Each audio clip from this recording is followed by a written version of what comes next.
அஸ்ஸலாமு அலைக்கும் வரஹ்மத்துல்லாஹி வபரகாத்து.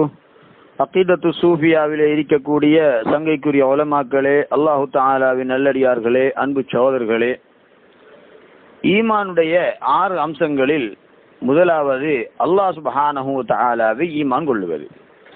அதாவது உங்கள் தாத்தெனும் உள்ளமை அல்லாஹ்வின் உள்ளமை என்றும், உங்கள் சிஃபாத்தெனும் தன்மைகள் அல்லாஹ்வின் தன்மைகள் என்றும், உங்கள் சக்தி அல்லாஹ்வின் சக்தி என்றும், உங்கள் செயல்கள் அல்லாஹ்வின் செயல்கள் என்றும் ஈமான் கொள்ளுங்கள். ஈமானில் 3 வகை உண்டு. முதலாவது கேள்வி அடிப்படையிலான ஈமான். ஞான வழிகாட்டியான ஷேகுமார்களின் சொல்லை கேட்டு அல்லது உலமாக்களின் உபதேசங்களை கேட்டு அல்லாஹ் அல்லாத எதுவும் இல்லை என ஈமான் கொள்ளுவது, இது முதலாவது வகை. இது பொதுமக்கள் சாதாரண மக்களுடைய ஈமானாக இருக்கின்றது. இரண்டாவது காட்சி அடிப்படையிலான ஈமான். அல்லாஹ் அல்லாத எதுவும் இல்லை என்பதை முஷாஹதா எனும் காட்சியை கண்டு ஈமான் கொள்வது, இது ஹவாஸ் என்று சொல்லப்படக்கூடிய விசேடமானவர்களுடைய ஈமான். மூன்றாவது வகை அனுபவ அடிப்படையிலான ஈமான். அதாவது சகல சிருஷ்டிகளையும் இல்லாமலாக்கி சர்வமும் அல்லாஹ்வின் ஜாத்து, எல்லாம் அல்லாஹ் சுப்ஹானஹு வ தஆலாவுடைய ஜாத்து தான், சர்வமும் இறைமயம் என்று ஹக்கில் அழிந்து ஃபனாவாகுவது, இது முகர்ரபீங்களுடைய ஈமானாக இருந்து கொண்டு இருக்கின்றது. இந்த ஈமான் தான் யதார்த்தமான ஈமான். பஞ்சால் உண்டான புடவை பஞ்சுக்கு வேறானதல்ல, அது பஞ்சுதான். மண்ணால் உண்டாக்கப்பட்ட பானை மண்ணுக்கு வேறானதல்ல, அது மண்தான். தங்கத்தால் செய்யப்பட்ட ஆபரணங்கள் தங்கத்துக்கு வேறானதல்ல, அவை தங்கம்தான். இரும்பால் படைக்கப்பட்ட உபகரணங்கள் இரும்புக்கு அந்நியமானதல்ல, அவை இரும்புதான். இதுபோல அல்லாஹ் சுப்ஹானஹு வ தஆலாவுடைய ஜாத்தினால் படைக்கப்பட்ட சிருஷ்டிகள் அல்லாஹ் சுப்ஹானஹு வ தஆலா தான். ஹக்குடைய ஜாத்தினால் படைக்கப்பட்ட சிருஷ்டிகள் ஹக்குத்தான். அல்லாஹ்வின் ஜாத்தினால் உண்டாக்கப்பட்ட பிரபஞ்சம் அவனுக்கு வேறானவைகள் அல்ல, அவன்தான். அந்த பிரபஞ்சங்கள் சிருஷ்டிகள் அவன் தானானதுதான். உன்னுடைய உள்ளமை ஹக்கு தஆலாவுடைய உள்ளமைதான்.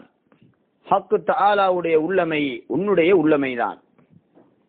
உன்னுடைய எண்ணத்திலே தோன்றியுள்ள நீ என்ற ஜாத்தை ஹக்குடைய ஜாத்துடன் உணர்வால் ஐக்கியப்படுத்தி அழிந்து ஃபனாவாகிவிடு. உனக்கு அந்நியமாக எதுவும் இல்லை. எது நடந்தாலும் உனக்கு ஒரே நிலைதான். இதுவே ஜாத் எனும் நிலை. நீ என்பது இந்த உடல் அல்ல. நீ என்பது உன்னாக உள்ள அல்லாஹ் சுப்ஹானஹு வ தஆலா தான். நீ எப்போதும் உள்ளவன். உனக்கு ஆதி இல்லை, அந்தமும் இல்லை. நீ பூர்ணமானவன். உனக்கு சுகமும் இல்லை, துக்கமும் இல்லை. உடல் இருப்பதால் நீ பிறந்தவன் என்றும் இறப்பவன் என்றும் உன்னை எண்ணாதே. அது உன்னுடைய மாயை. எவன் தன்னை அறிந்தானோ தன்னுடைய ரப்பை அறிந்து கொண்டான். மன் அரஃப நஃப்ஸஹு ஃபக்கத் அரஃப ரப்பஹு. தான் என்பதை அறிந்தவன் தான் என்றதே ரப் என்று அறிந்து கொள்வான். உன்னுடைய லாஹிரை ஹக்குடைய லாஹிர் என்றும், உன்னுடைய பாத்தின் என்று சொல்லப்படக்கூடிய அந்தரங்கத்தை ஹக்குடைய அகம், அந்தரங்கம், உள்ரங்கம் என்றும் நீ திடமாக நம்பிக்கொள். ஃபஅலம் அன்னஹு லா இலாஹ இல்லல்லாஹ். லா இலாஹ இல்லல்லாஹ் என்பதை திடமாக நம்பிக்கை கொள்ளுங்கள். லா வுஜூத இல்லல் வுஜூதுல் ஹக்கி. ஹக்குடைய உள்ளமைக்கு வேறான எந்த ஒரு உள்ளமையும் இல்லை என்பதை ஈமான் கொள்ளுங்கள். லா மௌஜூத இல்லல்லாஹ். படைப்புகள் அல்லாஹ்வுக்கு வேறானதல்ல என்பதை நம்புங்கள். லா இலாஹ ஃபில் வுஜூதி வலா மௌஜூத ஃபிஷ் ஷுஹூதி இல்லல்லாஹ். உள்ளமையில் அல்லாஹ்வுக்கு வேறான எந்த ஒரு இலாகும் இல்லை. காட்சியாக தெரிவது அல்லாஹ்வுக்கு வேறான எந்த ஒரு சிருஷ்டியும் இல்லை. காட்சியாக தெரிபவை அல்லாஹ்வுக்கு வேறானவைகள் அல்ல. லா வுஜூத லிஷைஇன் இல்லல்லாஹ், எந்த ஒரு வஸ்துவுக்கும் அல்லாஹ்வுக்கு வேறான உள்ளமை கிடையாது. மாஃபில் வுஜூதி ஷைஉன் இல்லல்லாஹ், உள்ளமையில் அல்லாஹ்வுக்கு வேறான எந்த ஒரு வஸ்துவும் இல்லை என்பதை நீங்கள் ஈமான் கொண்டு சரியான முறையில் கலிமாவை சாட்சியாக சொல்லுங்கள். அஷ்ஹது அல்லா இலாஹ இல்லல்லாஹ், அல்லாஹ்வுக்கு வேறான எதுவும் இல்லை என்பதை நான் சாட்சி சொல்கின்றேன். அன்குரு பி ஐனி ஷுஹூதன் அல்லாஹ்வில் வுஜூதி ஷைஉன் இல்லல்லாஹ், நான் உண்மையாக என்னுடைய கண்ணினால் கண்டு நான் சாட்சி சொல்கின்றேன், உள்ளமையில் அல்லாஹ்வுக்கு வேறான எந்த ஒரு வஸ்துவும் கிடையாது. அல் வுஜூது ஹுவல்லாஹ், உள்ளமை அல்லாஹ் தான் என்று சாட்சி சொல்லுங்கள். லா இலாஹ கைருல்லாஹ், சிருஷ்டிகளான தெய்வங்கள் அல்லாஹ்வுக்கு வேறானதல்ல, படைப்புகள் அல்லாஹ்வுக்கு வேறானதல்ல, சர்வமும் அவன்தான், எல்லாம் அவனே. எல்லாம் என்பதும் உனது கற்பனைதான், இருப்பது அல்லாஹ் சுப்ஹானஹு வ தஆலா மட்டும்தான், அவன் மட்டும்தான் இருக்கின்றான் என்பதை திடமாக நம்பிக்கை கொள்ளுங்கள். முஹம்மதுர் ரசூலுல்லாஹ், முஹம்மது ஸல்லல்லாஹு அலைஹி வஸல்லம் அவர்கள் அல்லாஹ்வின் திருத்தூதர், அவனை விட்டும் பிரியாத தூதர். அவன் தானானவர்கள், அவனுக்கு வேறானவர்கள் அல்ல. அல்லாஹ் சுப்ஹானஹு வ தஆலா தன்னில் நின்றும் தன்னளவில் முஹம்மது எனும் திருநாமத்தை கொண்டு யாத்திரையானான், வெளியானான். இதைத்தான் சூஃபியாக்கள் சொல்லி காட்டுகின்றார்கள். லகத் ஜாஅ மௌலானா பி சூரத்தி அஹ்மதி வ இல்லா வ கைவர் ரப்பு யுரபு வ யுக்ஸது. அல்லாஹ் சுப்ஹானஹு வ தஆலா முஹம்மது ஸல்லல்லாஹு அலைஹி வஸல்லம் அவருடைய உருவத்திலே வந்தான். அவ்வாறு அவன் வரவில்லையானால் அவன் எப்படி அறியப்படுவான், எப்படி அவன் நாடப்படுவான் என்று கேட்கின்றார்கள்.